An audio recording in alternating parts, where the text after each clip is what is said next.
প্ৰাৰ্থনা স্বৰ্গাধিপতি লেংনন আজি আমি আমাৰ টাই আহোমসকলৰ সকলো নীতি নিয়মক সামৰি আমি আমাৰ পৰম্পৰা আৰু ৰীতি নীতিৰ মাজত সোমাই পৰিছোঁ। আজি আমাৰ উঠি অহা নতুন প্ৰজন্মই যাতে আমাৰ এই ৰীতি নীতি গ্ৰহণ কৰি আমি আজি যেনেকৈ আগবাঢ়ি গৈছোঁ তেনেকৈ যেন সকলো আগবাঢ়ি যাব পাৰে। তাৰোপৰি এই পবিত্ৰ দিনটো আমি আমাৰ ওপৰ পুৰুষলৈ প্ৰধান জনাই আজি বানপী অনুষ্ঠানটি আমি কৰিবলৈ লৈছোঁ আৰু তাতে যদি হে প্ৰভু লেংনন আমাৰ যদি কিবা ভুল ভ্ৰান্তি হৈছে সকলো যেন ক্ষমা কৰি সকলোকে যেন হেৰি কৰিব লাগে। তাৰোপৰি আমাৰ মাজত আজি আমাৰ সকলো ভাই অনিৰ্বাণ দাস উপস্থিত তেখেতৰ মনৰ আশা কৰ্মী তেখেতে যিখিনি কৈছে সকলোতে ক'ব পৰা নাই যিখিনি কথা মনত ৰাখিছে সেইখিনিকে তেওঁ আজি আগবঢ়াইছে। গতিকে আমাৰ সকলো ওপৰ পুৰুষসকল তেখেতসকলৰ যেনেকৈ আছে সকলোকে ক্ষমা কৰি তেখেতৰ মনৰ বাঞ্ছা মনৰ আশা তেখেতৰ ঘৰুৱা ল'ৰা ছোৱালীৰ পৰা আৰম্ভ কৰি তেখেতৰ বাণিজ্য হওক বা পঢ়া নাই বা চাকৰি বাকৰি হওক তেখেতৰ সদৃশ কৰি পেলাই তেখেতৰ চাৰিওফালে পূব পশ্চিম উত্তৰ দক্ষিণত বায়ু জলবায়ু বায়ু বতৰ যেন সকলো কৰি পেলাই তেখেতৰ মংগল কৰি পেলাই তেখেতৰ কৰিব লাগে। এই আমি তেখেতৰ প্ৰতি প্ৰাৰ্থনা এই প্ৰাৰ্থনা।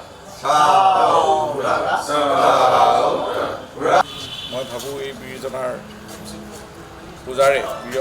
পূজাৰে আমি সকলোৱে গৌৰৱান্বিত হৈ আমাৰ জাতিটোক প্ৰাণ দি তুলিম। টাই আহোম যুৱ পৰিষদৰ এনেকুৱা প্ৰচেষ্টাই আমাৰ জাতিটোক পুনৰ আঁকোৱালি ল'ব আৰু সকলো জাতি জনগোষ্ঠীক মিলি এখন বৃহৎ অসমীয়া সমাজ গঢ়িব বুলি মই আশা ৰাখিছোঁ। আৰু ইতিমধ্যে আমাৰ যিসকল মল মুঠাত পণ্ডিতসকল আহি উপস্থিত হৈছেহি। আমি এই বানপী পূজাৰে আমাৰ কাম শুভাৰম্ভ হ'ব আৰু এই কাম শুভাৰম্ভৰ অহা কাইলৈ দিনটো বহু অনাধ্য কাৰ্যসূচীও আছে আৰু শোভাযাত্ৰা বিশেষকৈ আকৰ্ষণীয় শোভাযাত্ৰা হ'ব আৰু বঁটা প্ৰদানো হ'ব। এইবাৰ অন্য এজন সাহসী সেনা আপোনালোকে জানে ৰাণা প্ৰতাপ কলিতা ডাঙৰীয়াক অসমৰ কোনোৱে চিনি নোপোৱা নহয়।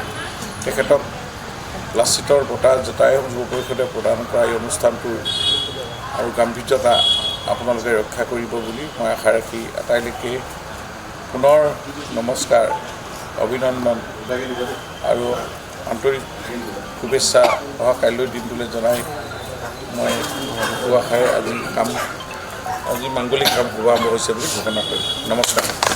যিকোনো খবৰৰ বাবে যোগাযোগ কৰক 7090173330 অথবা 7099017990 নম্বৰত।